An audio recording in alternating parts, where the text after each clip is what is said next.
Good morning. I'm going to greet you from the pulpit this morning. My name is Madeline McNeill, and I'd like to invite you to stand and join me for number 16, "'Tis a Gift to Be Simple." We'll sing through it twice.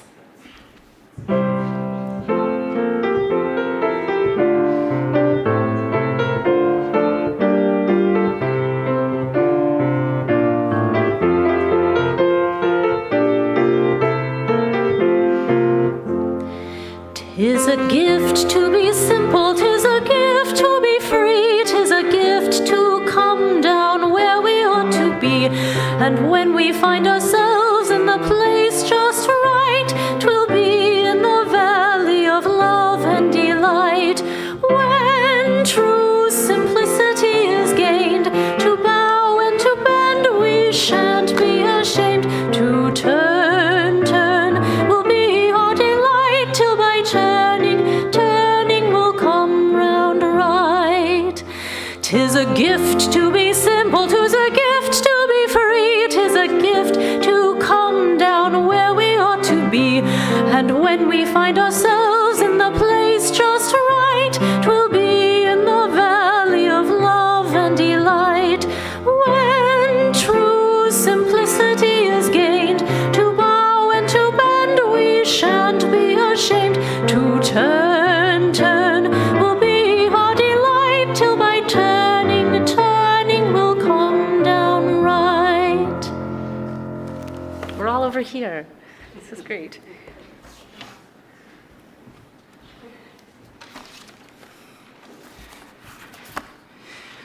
Good morning.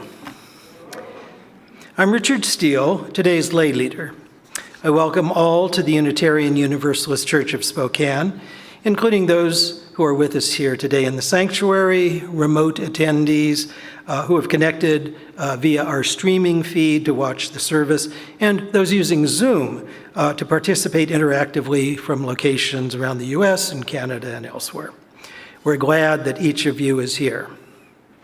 Today, we have a guest speaker, our very own UUCS music director, Madeline McNeill. Today is a real treat because in her roughly half year in this position, Madeline has surprised and delighted by successively demonstrating new impressive talents: her stunning voice, her creative artistry, her inspired performances, her totally out-of-nowhere mouth trumpet. And if you haven't heard that, you're in for a treat. Madeline received her BA in music from Western Washington University, focusing on opera, and subsequently participated in Oderzo, Italy, in opera residency at the Ezio Pinza Council for American Singers of Opera. Madeline is a composer, a writer, and a philosopher who combines vocal training with breath modalities from yoga and meditation to explore how muscular anatomy is active in shaping emotional, cognitive, and spiritual experiences. Madeline teaches classes at colleges and in the community, inviting participants to explore embodied concepts within themselves through voice and movement, topics related to her sermon today. She has an upcoming show, Bodies in Conversation, supported by the Spokane Arts Grant, and scheduled for February 24th performance at the Hamilton Studio. Please join me in giving a very warm welcome to Madeline McNeill.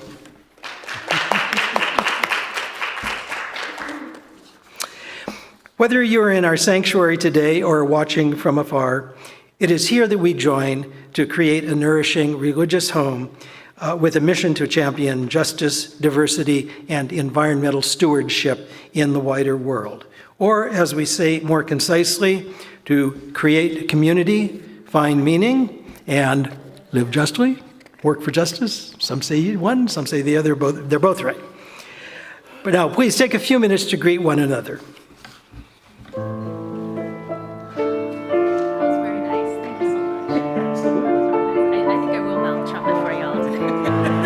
Do this song I wrote. I'll totally mouth it.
Okay, yeah, you can keep that there. I'll put this here.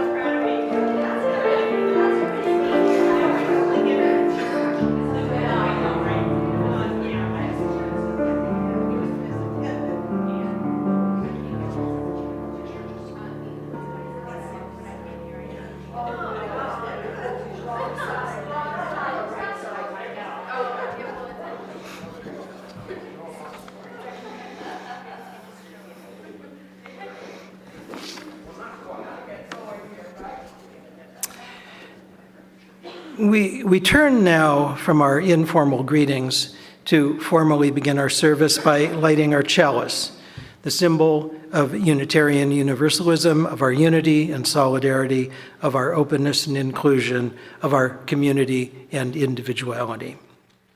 May this small flame be an offering of warmth to those who are cold and alone, and a light to those in darkness.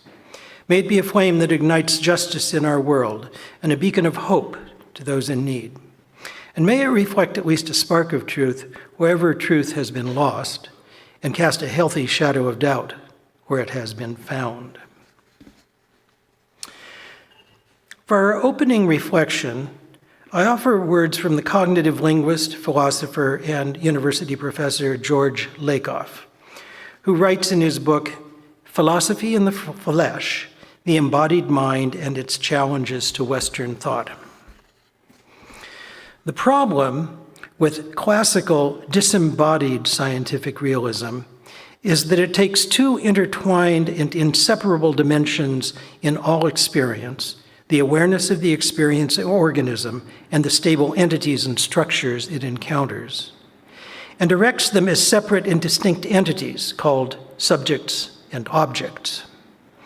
What disembodied realism misses is that as embodied imaginative creatures, we were never separated or divorced from reality in the first place. What has always made science possible is our embodiment, not our transcendence of it, and our imagination, not our avoidance of it. The environment is not an other to us. It is not a collection of things that we encounter. Rather, it is a part of our being. It is the locus of our existence and our identity. We cannot and do not exist apart from it.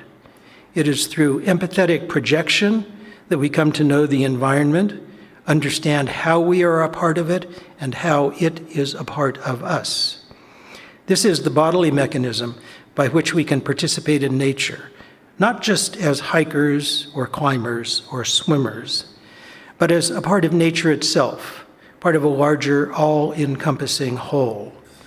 A mindful, embodied spirituality is thus an ecological spirituality.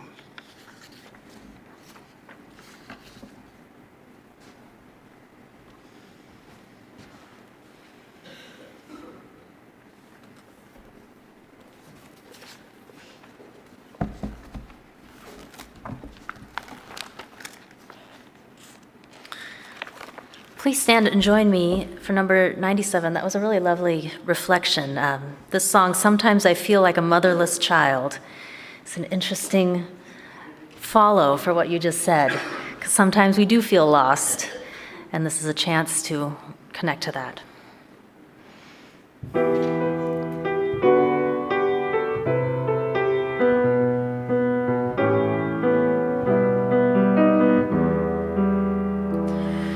Sometimes I feel like a motherless child. Sometimes I feel like a motherless child. Sometimes I feel like a motherless child. A long way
Each time we gather as a congregation, there are always those who are with us in our hearts and minds, and whom we want to wrap in our love and care. We light a candle for them this morning. I'd like to start by lighting a candle for Moritz Kundig, who, according to his daughter Sylvia Kundig, has recently gone into hospice. Moritz, of course, is a longtime member of this church, friend of many of us for decades, renowned and well-recognized architect, and of course, the architect of the building in which we are now meeting this morning. We light a candle also for the people of Ukraine who are fighting and dying to protect their homeland against the Russian war of aggression, and we mourn for all the innocent victims of violence, too often deliberately disproportionate and indiscriminate, in the Mideast, whether in the Gaza Strip or across the West Bank, in the Israeli state, or in Lebanon or other countries beyond. Let us share a moment in silence, embracing others who are here in our hearts. You are welcome to say their names, those named aloud, and those remembered in the silence we hold in our community of compassion.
We now gratefully give and receive this morning's offering, which sustains this community and its mission to the larger world.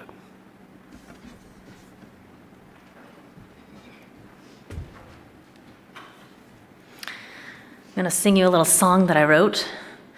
It's early, but there's an algebra equation in this song. If you feel like doing a little algebra, help prepare for this sermon that I'm going to give you. It's called Solve for X. In the deep, dark recesses of my apartment, I think about the things that I can't be, and I wish I could figure what to do about it. I want to solve for me. Solve for me, I'd say I'm intelligent. The variables are there, I just gotta work them like 3x plus 4 equals 7. Now I just gotta solve for x. I solve for x, move the 4 right over, and all you gotta do is divide by 3. It's just so simple, then why can't I get it? Why can't I solve for me? I solve for me, move the 4 right over, and all you gotta do is divide by 3. I'll stare into space until I get it. I want to solve for me. I solve for me, I'd say I'm intelligent. The variables are there, I just gotta work them like a 3x plus 4 equals 7. Now I just gotta solve for x.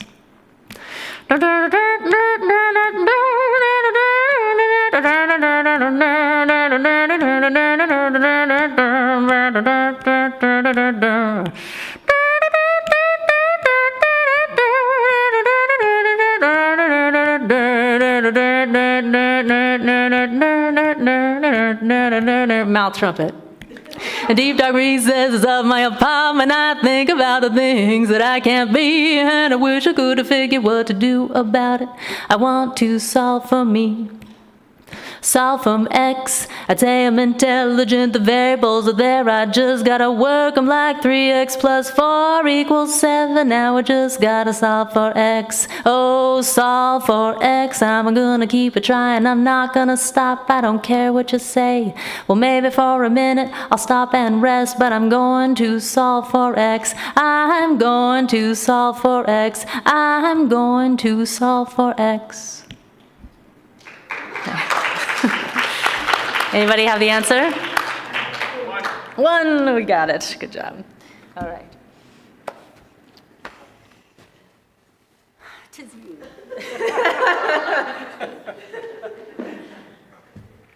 It's me. My mind was thinking about all the math in that song. So fun. Well, this morning in Children's Chapel, I'll be helping the children connect with their bodies through some yoga poses. And so our Time for All Ages, we'll start that work with some breath work.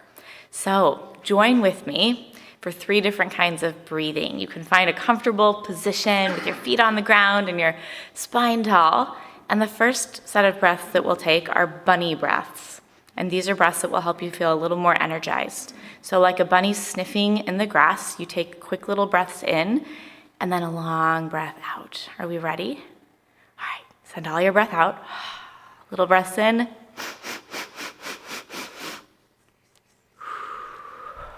Two more times.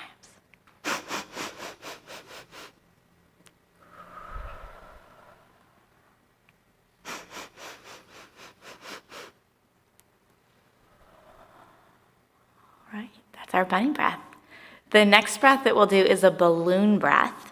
And this is a breath where you imagine that your belly is filling up with a big helium balloon, and then just the tiniest little pinprick lets that air out really, really slowly. So you can visualize that balloon in your body getting really big kind of fast, and then getting really small and shriveled even slower. And this is the kind of breath that can calm us down because the exhale is a little bit lower. So if you're ready, send all your air out. Breathe in, fill up that balloon. And slowly let it out.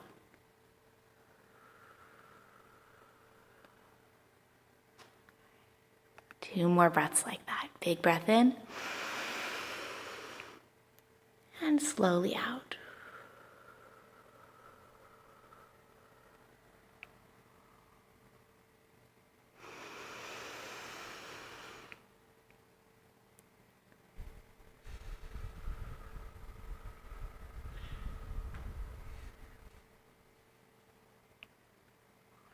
And then our third breath is a pizza breath. And so for this one, you'll hold out your palms as if you were holding on to a slice of your favorite pizza. And the goal is to have even breaths in and out to help you bring balance to your body. So you'll start by smelling your pizza. And then through your lips, you cool the pizza. 2 more times.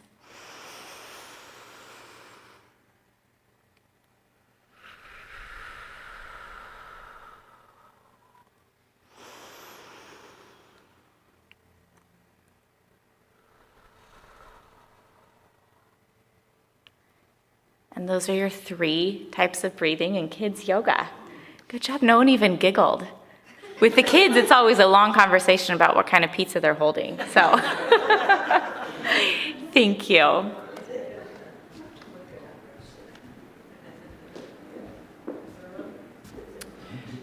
I gotta say, pizza breath really speaks to me. I'm gonna do that at home, I like that. Okay, so as we prepare for our meditation, I invite you to find a comfortable position, relax, breathe deeply, and reflect on these words from psychiatrist, educator, and author Bessel van der Kolk regarding mirror neurons in humans. And mirror neurons are those neurons which are activated when we observe someone else either doing or experiencing something. They're the same neural networks in our own minds. Van der Kolk says, it became clear that mirror neurons explain many previously unexplainable aspects of the mind, such as empathy, imitation, synchrony, and even the development of language. One writer compared mirror neurons to neural Wi-Fi, we pick up not only another person's movement, but her emotional state and intentions as well. When people are in sync with each other, they tend to stand or sit in similar ways, and their voices take on the same rhythms. But our mirror neurons also make us vulnerable to others' negativity, so that we respond to their anger with fury, or we are dragged down by their depression.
Breathing, all breathing. I started that with the vocalese on awe, which I'll talk a little bit about what that is in this sermon. The sermon is called Embodied Consciousness and the Arts.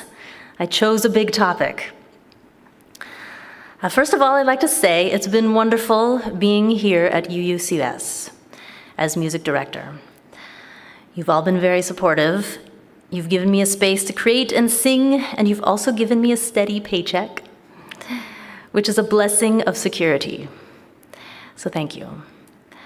I first came here in the summer to talk to Todd Eckloff because I was having challenges with the progressive left, which had been my home for many years. I felt deeply afraid to express strong concerns, and I was getting pushback when I talk about the reality of the body in my work, particularly how the body shapes the mind. Todd has often talked in his sermons about postmodernism and its denial of reality.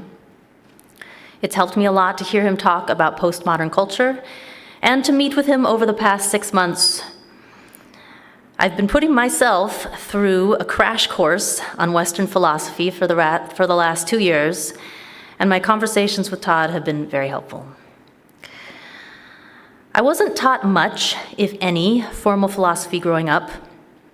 I grew up Catholic and went to Catholic school here in Spokane, then public high school, and then college at Western Washington University, where I began pre-med. It was when the direction of my education wasn't helping me anymore that I began to search for something else. I was on track to do medicine, but I wasn't happy or healthy. After 3 years of college sciences, I took a year off, and when I came back to school, I decided to delve completely into music. I learned to sing. Singing taught me how to breathe and vocalize with my whole core. The voice is an instrument of bone and muscle and flesh that involves much of the body, including muscles throughout the head and neck, throughout the chest, the sides, the back, the diaphragm, the abdominals, and into the pelvis. The disciplined practice of singing taught me about my own anatomy and physiology. And eventually, singing taught me how to become healthy. Because in order for this instrument to sing well, the instrument itself has to be well. Finally, in my late 20s, I began to excitedly realize that the musculature that shapes my voice also shapes my sense of self, that this instrument is me. There's an emerging field of scholarship called embodied cognition. It emerged in the 1970s and 80s. Embodied cognition is the second generation of cognitive science. The first generation of cognitive science came about in the 1940s and 50s. It was led by a dynamic group of people who imagined the human mind as a computing machine. It was then from the imaginations of scientists and philosophers and engineers and others that the beginnings of our modern computers were built. It was also at that time that these innovators advanced the idea that the mind is the brain, and the brain is a computer controlling the body. The first generation of cognitive science in the 1940s and 50s, with the computer-brain metaphor, began to be questioned in the 1970s because things weren't adding up. Namely, our sense of self, our experience of ourselves as emotional, conscious beings, were not being adequately addressed by the science and technology being developed. As ChatGPT would say today, I am not conscious. It was around the 1970s then that cognitive science began to shift to include the body as part of the study of human cognition, cognition being how we come to know the world and ourselves. Here are a few basic ideas of embodied cognition. The form and structure of our bodies contribute to how we come to know the world, with a particular focus on movement. Movement plays an important part in how we learn about our environment. Our bodies, which include a brain, are in relationship with the world, and it's through that relationship that we build skills and generate knowledge. In plainer terms, brains are not computers. A brain does not passively receive inputs from the world, representing it internally to compute symbols to tell the body what to do. Instead, to quote from the book, The Embodied Mind, co-written by Evan Thompson, who's a philosopher up at the University of British Columbia. The quote is, "Brains can be seen to operate on the basis of massive interconnections in a distributed form, so that the actual connections among ensembles of neurons change as a result of experience." So, although there are areas of the brain that correspond to certain bodily processes, the quote is ended. This is my words now. It's a mistake to think of the brain as having rigidly self-contained computing modules that individually process information. Rather, neuronal activity of the brain is highly interactive, distributed across many areas as part of a sense-making process as we, as whole bodies, interact with our environments. So, if the self is not a brain located in the head, then what and where is the self? Or perhaps I should ask, what and where is our sense of self? I'd like to propose some different ways of conceptualizing our sense of self, beginning with a quote from the book Feeling and Knowing by neuroscientist Antonio Damasio, who works at the University of Southern California. The nervous system, including its natural core, the brain, is located in its entirety within the territory of the body proper and is fully conversant with it. As a consequence, body and nervous system can interact directly and abundantly. Nothing comparable holds for the relation between the world external to our organisms and our nervous system. An astonishing consequence of this particular arrangement is that feelings are not conventional perceptions of the body, but rather hybrids, at home in both body and brain. Where I'm going with this is that our sense of self can be felt in our bodies and simultaneously be part of a hybrid process with the brain and the rest of the nervous system. It is this conversation of activity, I'd say, that creates a sense of self. Okay, I'm going to focus again on movement to bring this idea through. Muscles are about 40% of our body mass. They need to move for their own health, otherwise they get stiff and strained and weak. There are also sensory receptors throughout all our muscle fibers, which chemically pick up how the muscles are doing, if they're warm or cold, relaxed or fatigued or contracted, stretched, in pain. And there are sensory receptors to determine how the muscles are oriented in space. So, for example, if I put my hand behind my head, and wiggle it around, and just kind of set it somewhere, I can tell the orientation of my hand based on the feeling, where things are contracted, where things are stretched, and I could probably draw a fairly accurate picture of where my fingers are oriented, just based on feeling. And we can do this, in other ways. As athletes, as dancers, we can tell how our body is oriented through the feelings, through the proprioceptors throughout our musculature. So these sensory receptors live within the muscles themselves and are always chemically conversant with them. This relationship gives muscles sensory properties, just like the skin has sensory properties. In other words, not only do muscles move, they feel. For me, singing is movement. It's movement from head to pelvis. And I'd like to tell you a little more about how the voice works, beginning with the breath, which we did a little bit with Stephanie's example. And in order to do this, the podium comes to here, and I'm referencing the body. So I'm going to jump over here and do a little bit of breath and anatomy. Can you hear? Okay, good. All right, so I mentioned that the voice is an instrument, and the instrument, usually we think of the instrument as being kind of from the neck up. It just has the vocal cords, but it's actually an instrument that is about half of our body. The vocal instrument spans from the head to the pelvis. So just to give a little sense of the anatomy, so we have the space of our head and our neck. We have something called the soft palate, which is a dome-shaped muscle above and behind our top molars. And that kind of lifts up and down. We have muscles throughout the jaw, throughout the neck, in the throat. And then we have muscles in between the ribs and around the ribs, the abdominals, and then the sides and the back are part of the singing instrument and the vocal instrument. Then there's this thing called the diaphragm, which is a parachute-shaped muscle underneath the lungs, and it flattens on the inhale. It brings the lungs down. The lungs expand often more down than out, interestingly.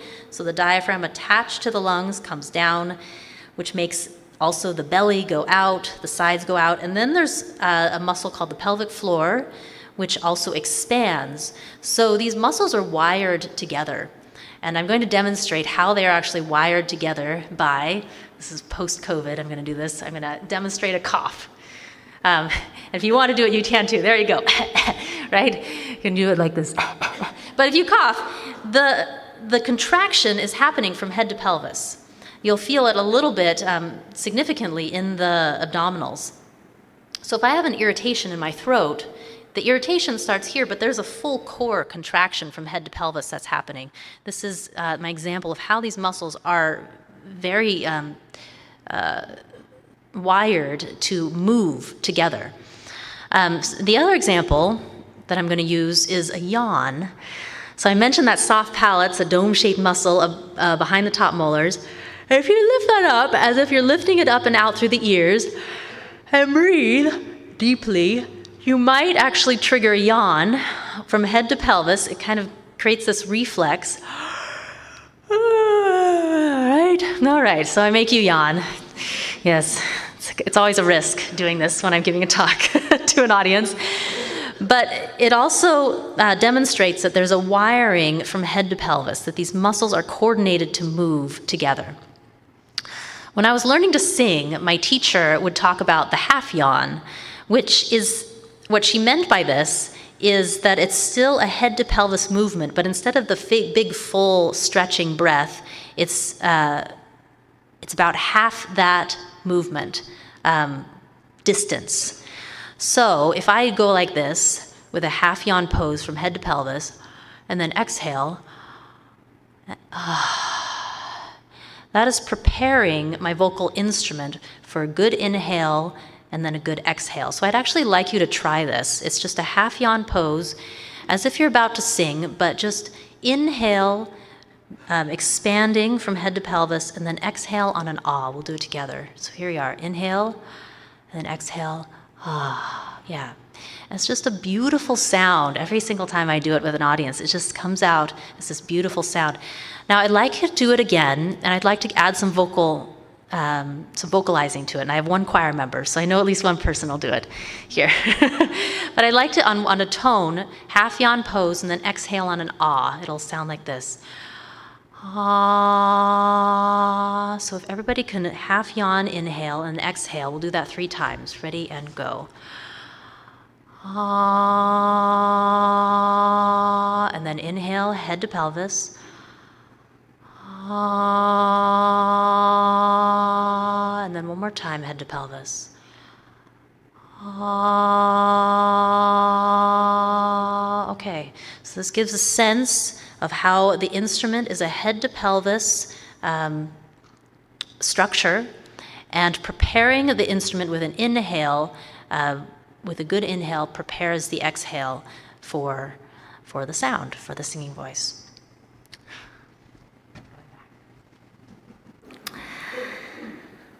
So as a singer, I work with that movement.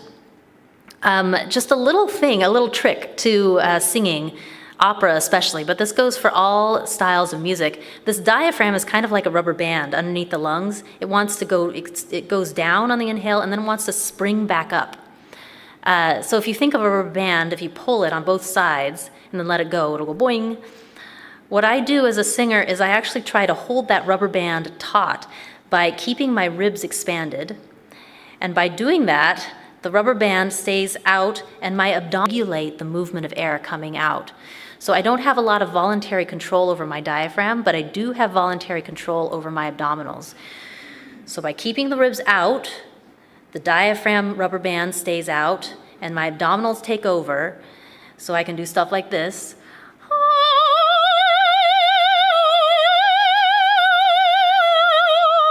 And it's controlled primarily through my abdominals. So the strength, the fuel, the engine is in my lower body, and the upper body, the throat, the neck, the head can be open, kind of like that half yawn. Okay, so you're just getting a sense that this instrument is big, is huge. It's half the body.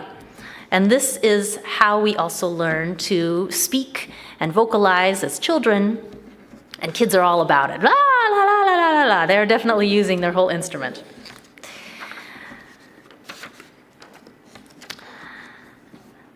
And another little tidbit is that these muscles need to move.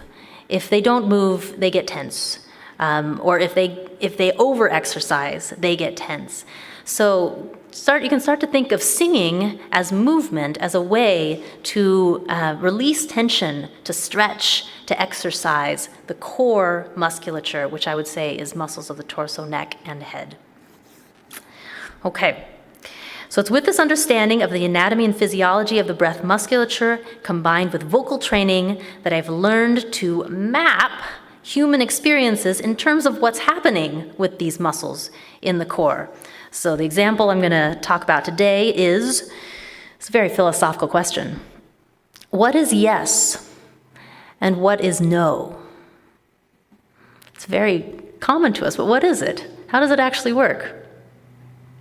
So we take this half yawn, the preparation inhale, and then the exhale is an ah. I would say, through my theoretical analysis, that is pretty much a yes. It's an ah pose. So if you are going to talk to somebody and or a little kid, they do something good and you're like, ah, good job, yay. You prepare it with this inhale and then exhale, ah. Whereas if they do something bad or they're about to do something bad to harm themselves, what do? You contract, and the sound that comes out has that contracting quality.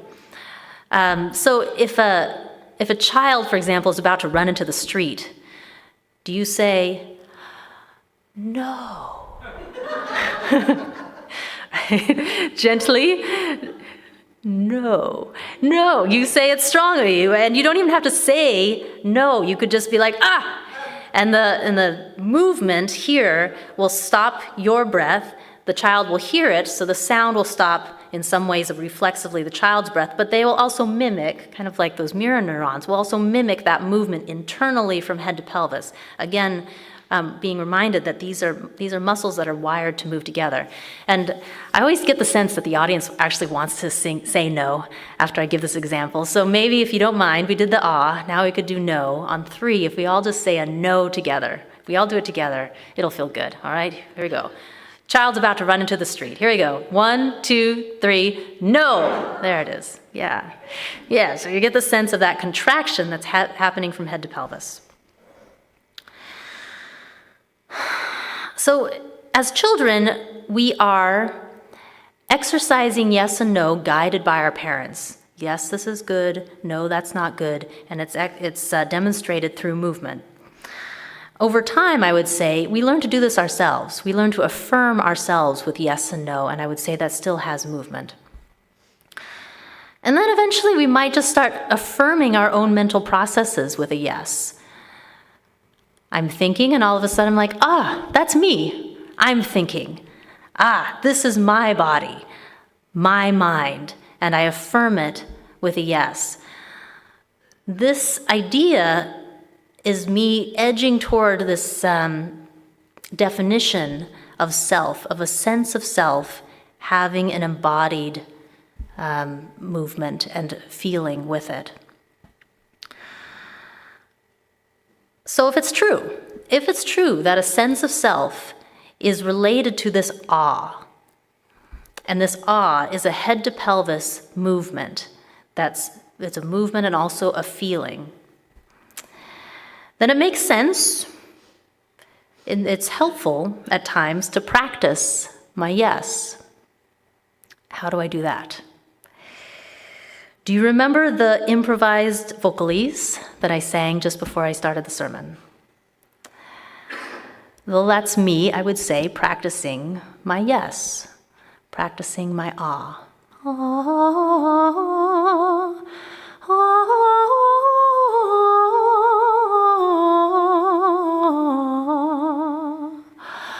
ah.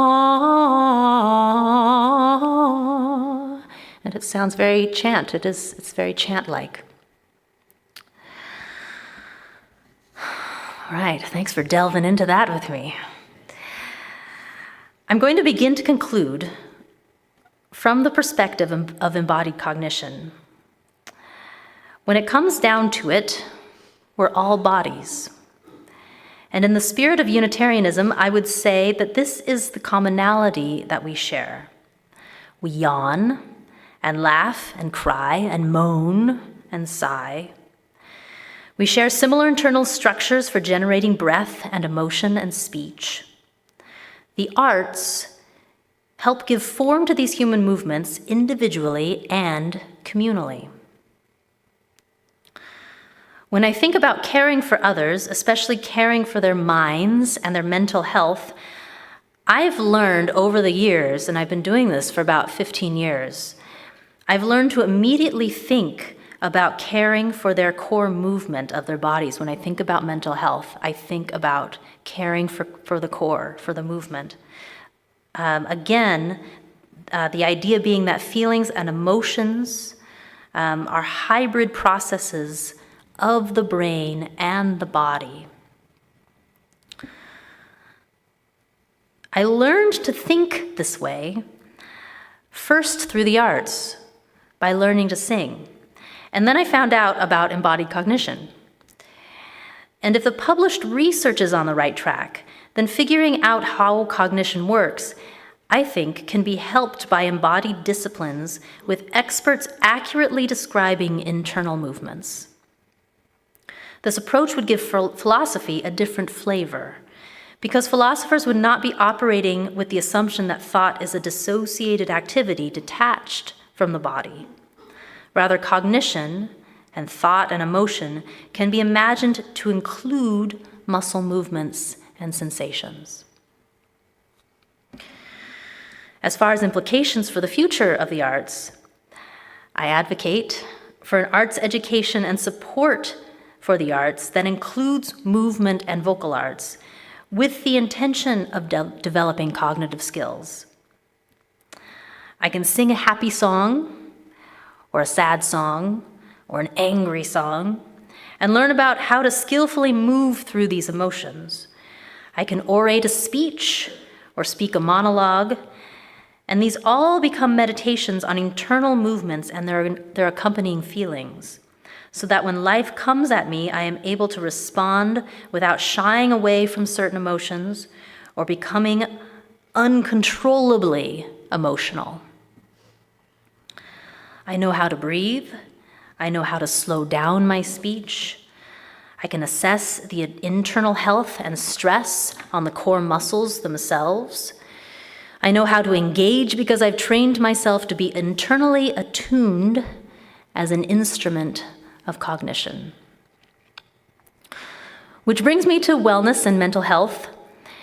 If my voice is indeed an instrument of cognition, then I should take care of the instrument so that I play well. Taking care of core muscles is like taking care of any muscle. It begins with knowing their needs. Muscles can't just sit still, they get stiff and tense. They can't overwork either because they will also get stiff and tense or injured. There are healthful ways to exercise muscles, to rest muscles, to stretch muscles, to give nourishment to muscles, to train muscles, just like an athlete builds a skill over time and ultimately makes it look so easy. The best athlete is efficient, agile, and ready to improvise in the moment. The same can be said for the skilled singer or musician. The wide repertoire of the arts, and especially for me, the vocal arts, have become a vast landscape for exploring and developing who I am. Opera, jazz, bluegrass, acting are the mediums that I personally gravitate to, but there are so many others. And all of these mediums can train the voice, the breath, emotions, and they cultivate character. To recap the logic, if cognition is a hybrid process of brain and body, that includes movement of the core, then practices that train the core musculature, like the vocal arts, will build cognitive skills. I therefore would also like to see more bridging with the health sciences, like psychology, neuroscience, and philosophy, with the technical expertise of the arts, and for me, in my case, the vocal arts. I'd like to finish by giving attention to the kind of singing that I particularly love and have loved since childhood, from my Catholic days. And that kind of singing is chant. My experience of chant began with Gregorian chant and polyphonic medieval chant growing up. Chant asks for the half-yawn internal posture. It asks for a slow inhale, good preparation throughout the core, and then an exhale that is internally spacious. The words sung in chant maintain the open internal posture. There are smooth transitions from consonant to vowel. Syllables are often drawn out. The practice of chant, therefore, is contemplative. It gives space to reflect and refine the breath movement and the movements that shape our words. It's a movement practice that attunes ourselves as instruments in relationship to others, to ourselves, and our environment. It's a practice that I would like to see have a comfortable place in both spiritual and secular spaces, contextualized from the perspective of an embodied consciousness. Thank you. And I'd like to end, if you don't mind, just to send it home with the half yawn, inhale, and exhale on the ah. So again, inhale from head to pelvis and exhale on an ah. If you don't mind doing that together 3 times. Here we are. Inhale and ah. That's our note. Inhale. Ah. And one more time. Ah. Thank you.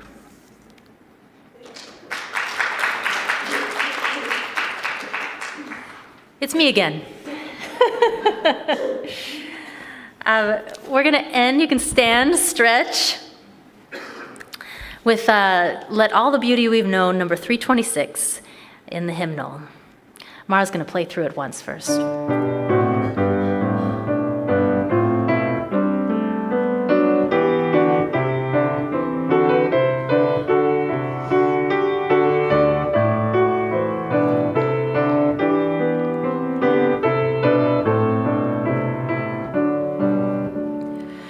Let all the beauty we have known illuminate hearts and minds, rejoice in wonders daily shown, in faith and joy and love that binds.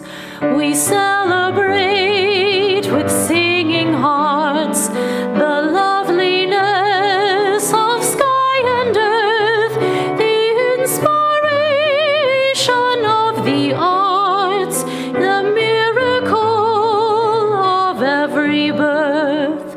Life's music and its poetry surround and bless us through our days. For these we sing in harmony, together giving thanks and praise.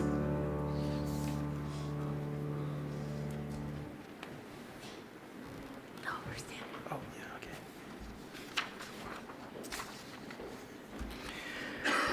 For our benediction, I offer the words of German-born spiritual teacher Eckhart Tolle. Be the silent watcher of our thoughts and behavior. You are beneath the thinker. You are the stillness beneath the mental noise. You are the love and joy beneath the pain. Amen. Blessed be. Salam alaikum and shalom.